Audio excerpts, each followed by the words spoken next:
Quand Marine Le Pen dit dans cette fameuse interview de cette semaine, il faut bloquer les transferts d'argent, c'est faisable? C'est une mesure efficace? Ça va trop loin? Est-ce que ça contrevient aux règles internationales, ça?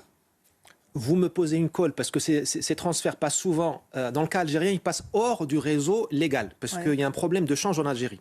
Donc les gens, les immigrés algériens n'ont pas intérêt à passer par Western Union ou une banque pour avoir des dinars algériens. C'est pas une bonne affaire. Ils passent par des réseaux clandestins. Donc c'est difficile à bloquer. Maintenant, c'est vrai que c'est une manne pour l'Algérie. Ce sont plusieurs milliards d'euros par an. Le régime a tout raté. Il vole la manne pétrolière, donc il a besoin d'un alibi. C'est la France. La France, l'État génocidaire, Bugeaud, les enfumeurs. Le peuple algérien a un problème d'identité, je le dis avec beaucoup d'amitié pour les Algériens, parce que j'en ai beaucoup fréquenté. Son identité s'est faite négativement sur la haine de la France. C'est ce qu'on lui a proposé et il s'est accroché à ça. Parce que ce peuple algérien, on lui dit qu'il est arabe et musulman alors qu'il est largement berbère. Oh les bâtards. Joker fort, je le casse. Joker. Et il a du mal à comprendre son identité qui est plurielle. Parce que c'est un travail difficile de savoir qui l'on est. C'est un peu le but de mon livre. Et donc c'est très facile de dire « je suis la victime de la France ». C'est très paresseux, mais ça marche beaucoup. Donc vous avez une complicité entre ce régime et une partie du peuple algérien dans cette haine de la France qui est stérile. Pour nous, on paie le prix, mais pour eux. Parce que si l'Algérien s'assumait avec ses forces, il en a, et ses faiblesses, il pourrait se développer. Parce que le pétrole tout seul ne sert à rien. Il faut des âmes et des esprits qui veulent s'en sortir. Malheureusement, ils se sont laissés enfermer dans la facilité qui est la haine de la France. On a aussi un problème partout avec une partie de la population algérienne. Merci. Vous dites, ceux qui veulent venir en France, qui obtiennent des visas, sont passés au rayon X, leur compte bancaire, etc. Bon, moi, je m'interroge sur l'état du scanner quand même, parce que les rayons X, manifestement, sont un peu endommagés. La Formule 1. Parce que, pardon, mais il y a quand même des Algériens qui réussissent à venir en France, alors que manifestement, ils n'auraient jamais dû avoir de visa et ils ne devraient pas se trouver sur le territoire français. Oui. On a eu l'exemple de quelques influenceurs et des exemples, on pourrait en citer à l'appel. Bon, mais moi, je crois au contraire ils sont arrivés sans papier. Je ne veux pas vous contredire. C'est le problème. Nous punissons ceux qui demandent les visas et qui payent 100 € pour avoir un dossier de visa et qui nous montrent leur vie. Et ceux qui arrivent en sans papier, nous les régularisons au bout de 7 ans. C'est ça le problème.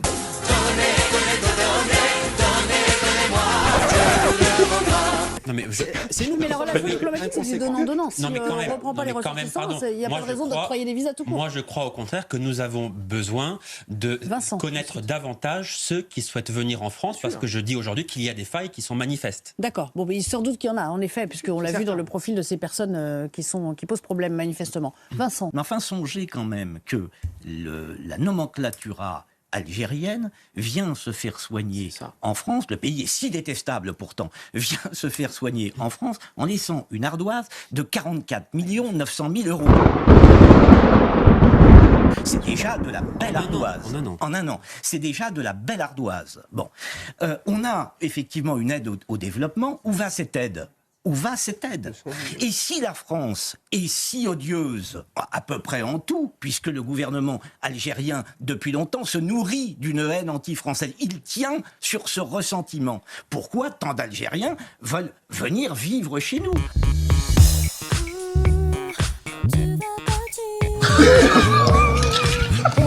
On a une aide au développement. Que les Algériens vivent en Algérie, puisque le pays a l'air merveilleux.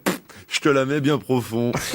Et que la France, c'est vraiment l'horreur au point qu'on nous humilie et qu'on va nous enfermer par lettre de cachet, c'est-à-dire avec le plus grand arbitraire, un écrivain français comme franco-algérien comme Boualem Sansal. Si nous sommes si détestables, pourquoi venir chez nous ? Fils de pute ! Se faire soigner et acheter des appartements, que sais-je encore, avec des biens d'ailleurs qui sont bien ou mal acquis. Il faudrait aller voir aussi dans cette dimension. Donc il faut s'arrêter. Il faut qu'on arrête de s'excuser et qu'on arrête de se faire humilier. Marc Toiti, je ne sais pas si vous êtes penché sur le dossier algérien, mais disons que moi je suis jugé parti parce que mes parents sont nés en Algérie, donc c'est compliqué. Bon. Ah ben, elle est bonne celle-là. Donc moi effectivement, c'est revenu en 62. Et d'ailleurs il y a un fleuve qui s'appelle le Touat en Algérie. C'est de là que vient le nom Touati. Vous êtes au courant. Non, ce que j'ai parlé, non, mais blague à part. C'est un pays qui dispose d'énormes ressources, richesses naturelles. La redistribution, elle n'existe quasiment pas. Si. Alors justement, est-ce qu'elle existe ? Pourquoi si ? Allez, je vais revenir vers vous. Pourquoi si ? Lorsque vous êtes en contact avec des Algériens, vous êtes très étonnés. Aucun ne bosse et pourtant tous vivent. Oh les bâtards. qu'au bout d'un moment, vous vous dites, mais il se passe quoi? Et vous comprenez qu'en fait, il y a tout un système d'aide. La rente pétrolière, elle sert à maintenir la population. Bien sûr.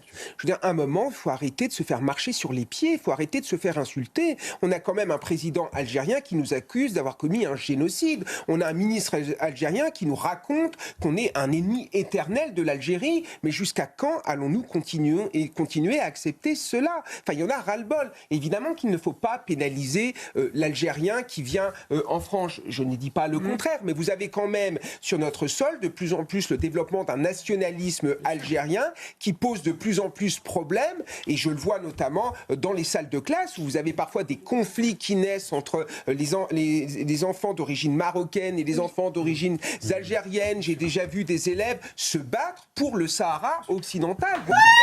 S'il vous plaît. S'il vous plaît.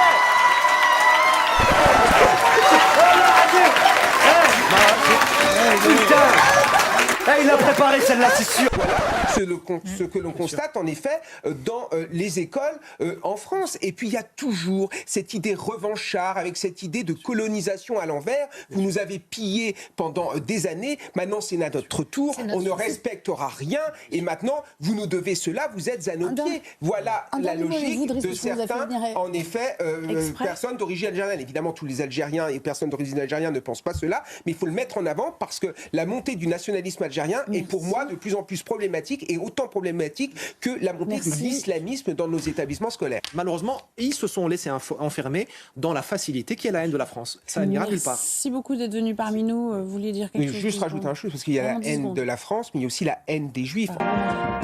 Comme d'habitude. En 1954, en Algérie, il y avait 130 000 juifs. Aujourd'hui, il n'y en a pratiquement aucun. C'est-à-dire que le régime algérien utilise les juifs comme étant des boucs émissaires, alors qu'il n'y a plus de juifs en Algérie. Merci beaucoup, c'est la fin. Au secours.